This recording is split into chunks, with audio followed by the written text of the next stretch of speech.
Hello everyone, welcome again to new video of my rigging series. Non linear deformer काफी important है इसमें। तो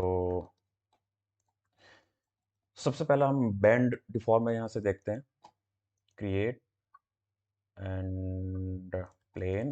मैं एक प्लेन यहाँ से ग्रिड ऑन कर लेता हूँ और एक प्लेन को मैंने यहाँ से वर्टिकल ले लिया और इसमें सेगमेंट ये वाला मैं बढ़ा देता हूँ और दूसरा प्लेन यहाँ से मैं हॉरिजॉन्टल ले लेता हूँ।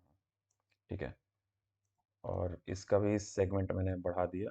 ग्रिड को मैं हाइड कर देता हूँ यहाँ से। ठीक है, अब इस पे यहाँ से मैंने बैंड मॉडिफायर अप्लाई कर दिया और इसके कर्वेचर को जब मैं चेंज कर रहा हूँ तो ये इसको बैंड कर रहा है। बट जो हॉरिजॉन्टल वाला पार्ट है इस पे जब मैंने बैंड अप्लाई किया और कर्वेचर जब मैं यूज कर रहा हूँ तो इसमें कोई भी परफॉर्मेंस नहीं ले रहा है। ऐसा क्यों हुआ?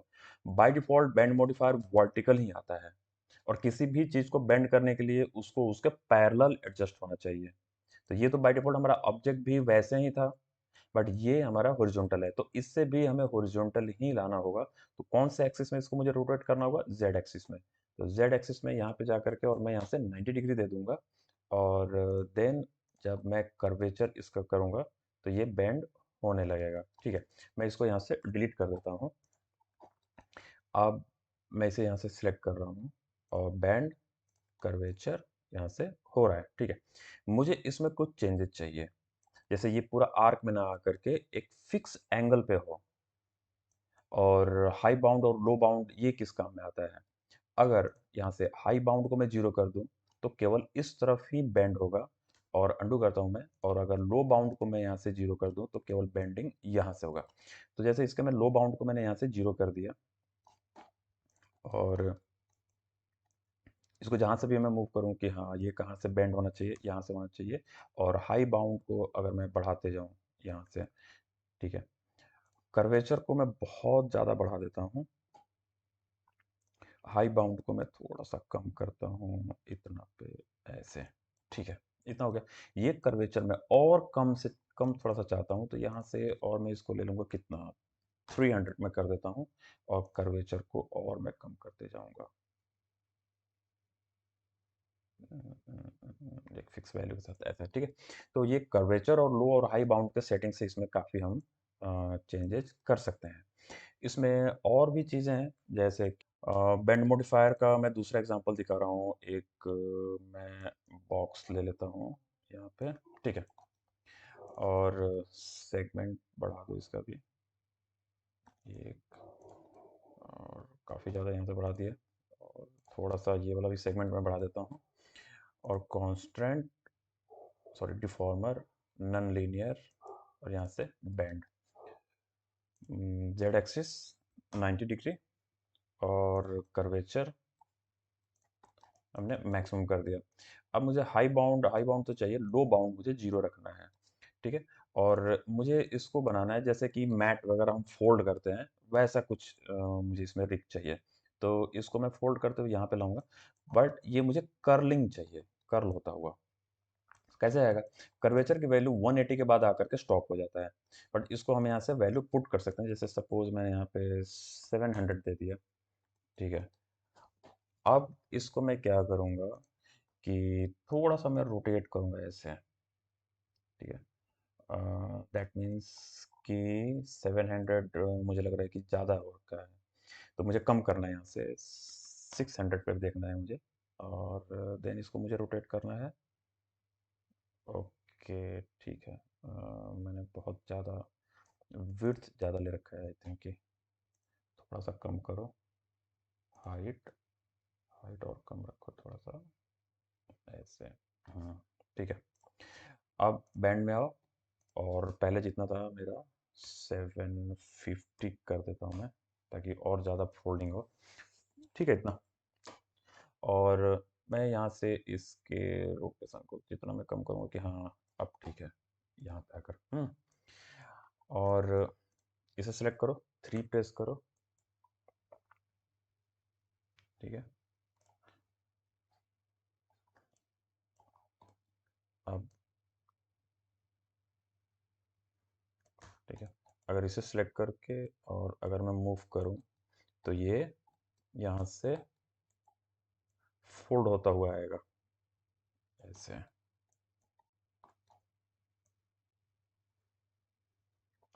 ठीक है। तो बैंड मॉडिफायर से और भी बहुत हम यूज कर सकते हैं। इसके अलावा भी अलग अलग एग्जांपल मैं रिग में यूज करूंगा, सबके लिंक यहाँ पे पुट करते जाऊंगा। यहाँ से इसको मैं करता हूँ अभी डिलीट। नेक्स्ट काफ़ी इंपॉर्टेंट है फ्लेयर। फ्लेयर का यूज देखते हैं हम। Sorry, F. फ्लेयर कैसे काम करता है? क्रिएट और एक मैं स्फेयर ले लेता हूँ और यहाँ से फ्लेयर। इसमें स्टार्ट फ्लेयर और एंड फ्लेयर होता है। स्टार्ट फ्लेयर अगर यहाँ से मैं इंक्रीज करूँ तो कुछ ऐसा शेप, यानी कि एक्स में, अगर इसको इसको मैं चाहूँ कि एक्स और जेड एक्सिस में भी यहाँ से मैं डिक्रीज कर दूँ तो कुछ ऐसा शेप हम बना सकते हैं। बट ऐसा काम आता कहाँ है यहाँ पे? इसको तो हम और भी कई तरीके से यूज कर सकते हैं। तो फ्लेयर का यूज कहाँ पे है? बहुत अच्छे से मैं थोड़ा सा अगर कर्व को यूज करूँ तो ये सेंटर में कुछ ऐसा शेप ला सकता है। ठीक है। प्रैक्टिकली कहाँ पे मैंने इसको यूज किया है वो एक बार मैं अपना एक्सपीरियंस दिखाता हूँ कि सपोज यहाँ से क्रिएट और पॉलीगन प्रिमिटिव्स और हेलिक्स, कुछ ऐसा अगर यूज किया है मैंने। ठीक है। देन मैं इसके कर्ल को बढ़ा देता हूँ। देन इसके थिकनेस वगैरह को मैं थोड़ा सा बढ़ाता हूँ। ओके। ठीक है। थोड़ी सी हाइट को मैं इंक्रीज कर दूं यहाँ से, ऐसा, और ये आ गया मेरा। ठीक है। बट मुझे जो स्प्रिंग चाहिए था वो कोनिकल शेप में चाहिए था। ये पूरा स्ट्रेट है, यानी कि पैरेलल शेप में है ये। तो यहाँ से मैं फ्लेयर यूज करूँगा और यहाँ से इसको मैं थोड़ा सा एक साथ ही, अगर सपोज कि स्टार्ट और एंड दोनों फ्लेयर को एक साथ अगर मैं यहाँ से इंक्रीज डिक्रीज करूँ, यहाँ से एक तो फ्लेयर और एंड वाले को सिलेक्ट कर लो और इसको यहाँ से इंक्रीज डिक्रीज ऐसे करते जाओ। ठीक है। तो फॉर द टाइमिंग मुझे ये लग रहा है कि मेरा ठीक है। बट प्रॉब्लम इसमें क्या आता है कि यहाँ वाला जो शेप है वो तो कंप्लीट राउंड है, बट फिर भी थोड़ा सा ये डिस्टॉर्टेड है और यहाँ आने के बाद ये काफ़ी थोड़ा सा फ्लैट हो जाता है।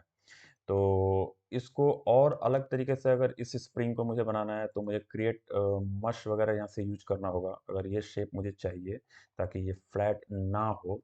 तो हमारे पास बहुत ऑप्शंस होते हैं। यहाँ से एक कम से यहाँ से एटलीस्ट मैं लाइन ले सकता हूँ और मॉडिफाई में जा कर के और मैं यहाँ से कन्वर्ट टू, और यहाँ से मैं इसको कन्वर्ट पॉलीगन्स कर्व में मैं क्रिएट कर लूँगा और एडिट में जा कर के और यहाँ से डिलीट बाय टाइप हिस्ट्री, और यहाँ से फिर इसकी भी मैं हिस्ट्री हटा के और यहाँ से डिलीट कर दूंगा। ये मेरा सेपरेट आ जाएगा। ठीक है।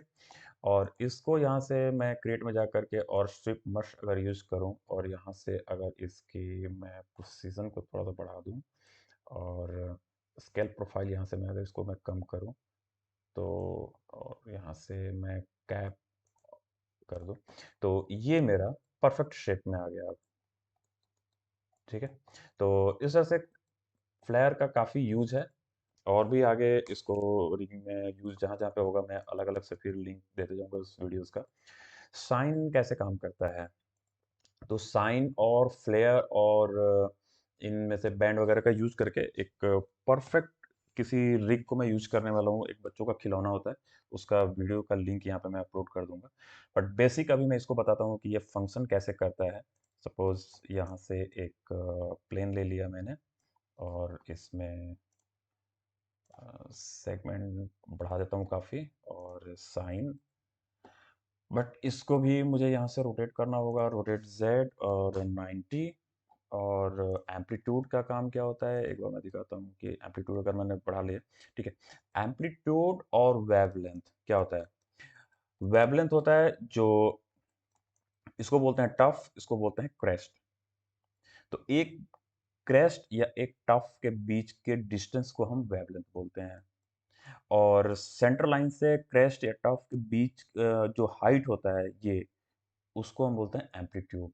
एम्पलीट्यूड जितना मैं बढ़ाते जाऊँगा यानी कि यहाँ से इसका हाइट जो है वो चेंज होता जाएगा और इंक्रीज़ होता जाएगा। तो मैं हाइट को थोड़ा-सा कम रखता हूँ और जितना वेवलेंथ को मैं छोटा करूँगा यानी कि इसकी जो डिस्टेंस होता है ये कम होगा यानी कि वेवलेंथ और मेरा इंक्रीज़ होता जाएगा। तो जितना मैं वेवलेंथ को कम करूँगा ये मेरा लेंथ और इंक्रीज़ होता जाएगा, ठीक है? सपोज़ इतना मैंने यहाँ से कर दिया, ठीक है? ऑफसेट अगर इसको मैं चेंज करूँगा तो ये एक वेव की तरह इसमें काम करने लगेगा, ठीक है? तो इसका बहुत अच्छा यूज़ होता है। मैंने इवन देखा है कि कैरेक्टर भागते हुए जैसे टाई वगैरह का मूवमेंट होता है और वो एक एनिमेशन का एक पार्ट होता है फॉलो थ्रू।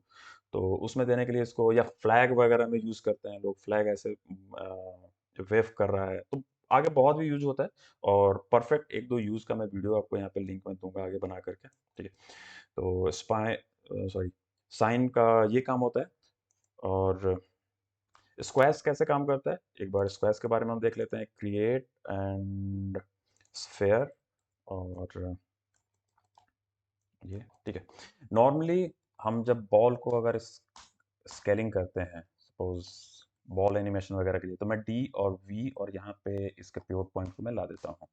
और अगर इसको मैं यहाँ से स्केल कर रहा हूँ, तो ये कैसे स्केल होता है? यहाँ पे सेंटर में कोई चेंज नहीं आता है। बट अगर मैं यहाँ से स्क्वैश यूज़ कर रहा हूँ और इसके फैक्टर को जब मैं चेंज कर रहा हूँ, तो यहाँ से क्या हो रहा है ये सेंटर से इसके वॉल्यूम में इंक्रीज़ और डिक्रीज़ होता है। ये परफेक्ट स्ट्रेच होता है। तो स्क्वैश एंड स्ट्रेच बॉल के एनिमेशन के लिए हमें कहाँ से रिग करना होता है? स्क्वैश से, ना कि स्केलिंग के थ्रू। बट प्रॉब्लम यहाँ पे क्या है कि जब मैं यहाँ से फैक्टर को जब चेंज कर रहा हूँ, तो पिवट पॉइंट कहाँ से आ रहा है? सेंटर से आ रहा है। मुझे पिवट पॉइंट कहाँ पे चाहिए? इसके बेस में चाहिए या टॉप में चाहिए अगर हमें फ्लिप करके इसको रोटेट करना होगा तो। तो मैं अभी इसके बेस में कैसे हम काम करेंगे वो मैं दिखा रहा हूँ आपको। तो सबसे बेस्ट वे मैं यूज़ करता हूँ इसको थोड़ा-सा स्ट्रेच कर दो और इसकी वैल्यू को मैंने यहाँ से 0 कर दिया और हाई बाउंड बढ़ाते जाओ और इसे पहले मैं नीचे लेकर के आ जाता हूँ, कहाँ पे? यहाँ पे और देन हाई बाउंड को बढ़ाते जाओ कहाँ पे? एंड तक, स्फीयर के ऊपर, यहाँ तक, ठीक है। अब फैक्टर को जब मैं यूज़ करूँगा तो मेरा पिवट पॉइंट कहाँ पे हो जाएगा? इसके बेस में। तो जब भी इसको यूज़ करना है, लो बाउंड और हाई बाउंड को चेंज करके और इसकी रिगिंग होती है। ट्विस्ट का काम क्या होता है कि बॉल ये मैंने बना दिया और ये कैरेक्टर है और इसको मुझे ट्विस्ट कराना है। तो अगर यहाँ से मैंने ट्विस्ट मॉडिफायर इस पे दे दिया और यहाँ से स्टार्ट एंगल, ये पता कैसे चलेगा? यहाँ से वायर फ्रेम ऑन शेडेड मेरा ऑन रहेगा, एंड एंगल, तो यहाँ से ये ट्विस्ट भी होने लगेगा, ठीक है? तो ट्विस्टिंग का और भी यूज़ होता है, जैसे यहाँ से मैं एक सिलेंडर ले लेता हूँ टॉप से और हाइट इंक्रीज़ कर दो, थोड़ा-सा हाइट और बढ़ा देता हूँ मैं इसका, ठीक है? और हाइट सेगमेंट मैंने बहुत ज़्यादा ले लिया, ठीक है? 50 मैं 80 ले लेता हूँ और यहाँ से कंट्रोल डी कॉपी और इसको यहाँ पे कंट्रोल डी कॉपी, इसको यहाँ पे और सभी को सिलेक्ट करो, इसको मैं ऑफ कर देता हूँ और यहाँ से ट्विस्ट, ठीक है? और एंड एंगल और इसको यहाँ से ट्विस्ट करते जाओ, ठीक है? तो ये रोप टाइप का भी बन जाएगा और इसको अगर मैं यूज़ करूँ वायर डिफ़ॉर्मर के साथ तो ये जिस शेप में मैं चाहूँ टेढ़ा-मेढ़ा वायर के जैसा मैं बना सकता हूँ। एंड एंगल 1500, ठीक है? वैल्यू भी मैं दे सकता हूँ। तो ये ट्विस्ट का यूज़ होता है। एक और इम्पोर्टेंट है वेब मॉडिफायर लास्ट में, इसको भी हम चेक कर लेते हैं। तो सेम स्पाइन जैसा भी साइन के जैसा भी ये भी काम करता है। यहाँ से मैं ज़्यादा ले लेता हूँ 200 और यहाँ से वेव और मैं इसे हाइड कर देता हूँ, ठीक है? सेम साइन मॉडिफायर के जैसा, डिफ़ॉर्मर के जैसा इसमें भी ये आएगा। एम्पलीट्यूड क्या होता है? और वेवलेंथ को मैं थोड़ा-सा कम करना चाहता हूँ ऐसे और इसे एम्पलीट्यूड बहुत ज़्यादा है, मैं कम करूँगा इसको 0 टू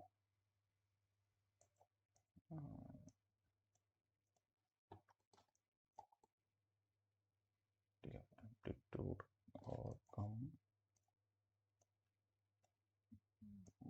-1 की जगह पे 0, 2 मैं कर देता हूँ ताकि कम हो थोड़ा-सा। और वेवलेंथ और मैं थोड़ा-सा कम करूँगा, और अगर ऑफसेट पे अगर मैं चाहूँ यहाँ पे की लगाने के लिए, ऑफसेट कैसे क्या काम करता है? यहाँ पे यूज़ करो, सॉरी, ड्रॉप ऑफ, ये ठीक है इतना, ड्रॉप ऑफ इतना पे रखो। ऑफसेट क्यों नहीं काम कर रहा है? ठीक है, तो इसको प्रैक्टिकली और हम देखेंगे कि ये इसे हम कहाँ पे कैसे यूज़ करने वाले हैं। ठीक, तो आज इसको मैं एंड कर रहा हूँ इस वीडियो को यहीं पे, और मिलते हैं नेक्स्ट वीडियोज़ में।